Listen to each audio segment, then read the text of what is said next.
These are your latest news updates. Global tensions remain extremely high as the conflict between Iran, Israel, and the United States continues to escalate across multiple fronts in the Middle East. President Donald Trump, speaking from Washington, D.C., described the latest round of U.S. military strikes as what he called the last best chance to eliminate what he says is a growing Iranian threat to American forces and regional stability. The strikes, coordinated with Israeli operations, targeted sites in Tehran and other strategic locations believed to be tied to military command infrastructure and weapons capabilities. In Israel, government officials confirmed that airstrikes also hit a council believed to be involved in selecting Iran's next supreme leader following the death of Ali Hosseini Khamenei. The strike reportedly took place in Tehran and signals a dramatic shift in the conflict, expanding beyond weapons facilities to political leadership structures. Israeli officials have not publicly detailed casualty figures tied specifically to that council strike, but regional reports indicate significant destruction. Meanwhile, in Kuwait, several U.S. fighter jets crashed during military operations, according to U.S. Central Command. The Pentagon confirmed the incident occurred during active regional deployments connected to heightened conflict operations. Investigations are underway to determine whether mechanical failure, hostile fire, or operational complications contributed to the crashes. Recovery teams were immediately deployed. The U.S. Department of Defense has also confirmed that American troops were killed in a fortified triple-wide trailer structure used as a forward operating base in the Middle East. Defense Secretary Pete Hegseth stated that the structure had been reinforced, yet incoming strikes were powerful enough to penetrate it.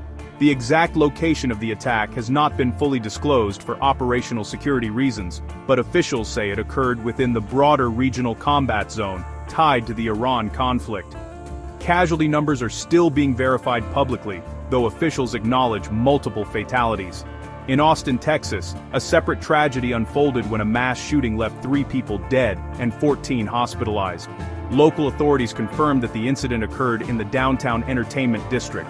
Law enforcement continues investigating the motive and circumstances surrounding the attack.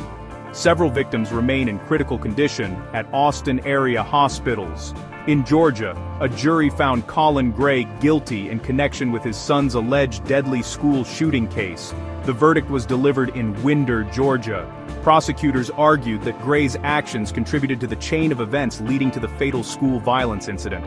The case has reignited national discussions about parental responsibility, firearm access, and school safety laws across the United States. Sentencing is expected in the coming weeks. Back in Washington and across the country, public opinion appears divided.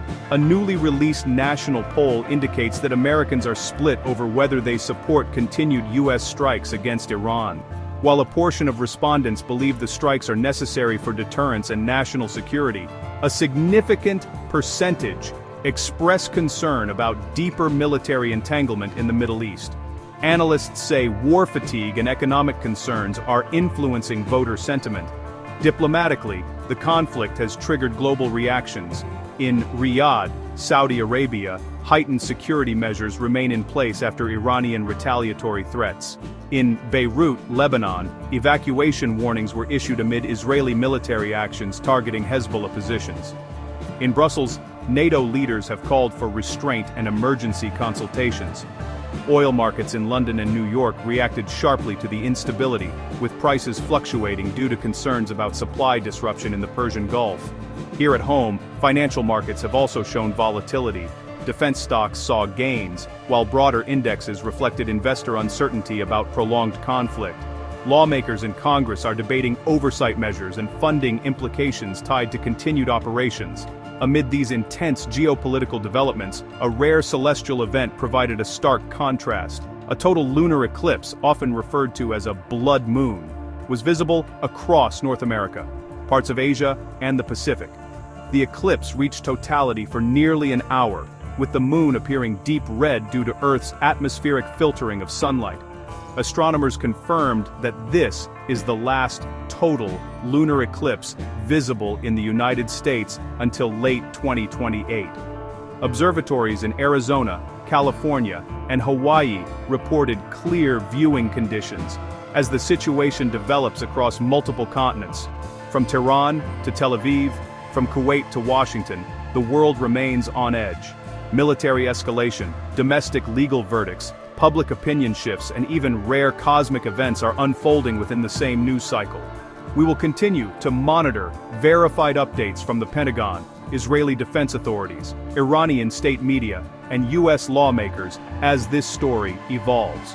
For now, the message from global leaders is clear. The coming days will be critical. Stay informed, stay cautious, and we will bring you confirmed developments as they happen.